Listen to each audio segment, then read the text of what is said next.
Iton Borongan City Government magahatag hinbulig nga dahiton sektor hiton transportasyon para maibanan iton epekto hiton padayon nga pag-umentuhan presyo hiton mga produkto petrolyo.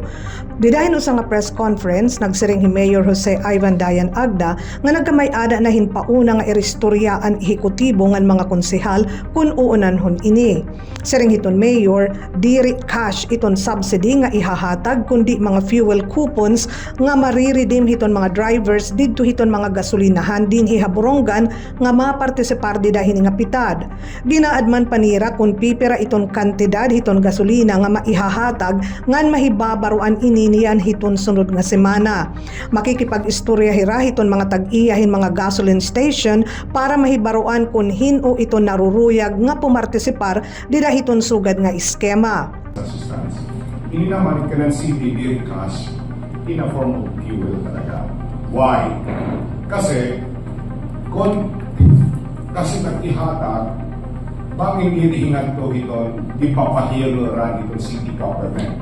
Bangin hingan to hit na traffic. Makikipag-negotiate kami itong mga natanan ng mga gasoline stations hindi na nag-operate sa Borongan para itong city government mabayad ng tohera itong na-coupon ngaya hatag ng city government. Kaya magtatalaga kami dito ng tao. Pero iyagin klaro nga kung maghatag hin subsidiya iton LGU, kinahanglan diri mag-umentuhin pasahe iton mga tricycle drivers alinsunod ini hiton kamanduan hiton presidente. Iya pagin klaro nga upod hiton matatagan ayuda amo iton mga operators in mga pump boats nga nabiyahe ha mga isla dinhi hiton syudad.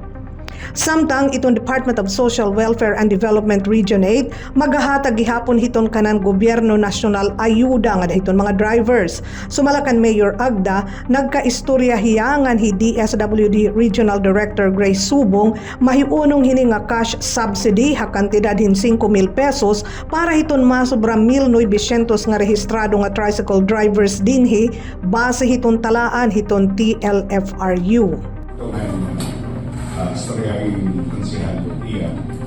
I received a call coming from Director Grace Subong of DSWD. So we are waiting until now. Pagkawasan guidelines yung $5,000 yaha ng DSWD kandidato mga tricycle drivers. Lugod, nangyari yesterday, kung pipera ito atin registered ng mga tricycle drivers in atin file ng data in the city of TLFRU.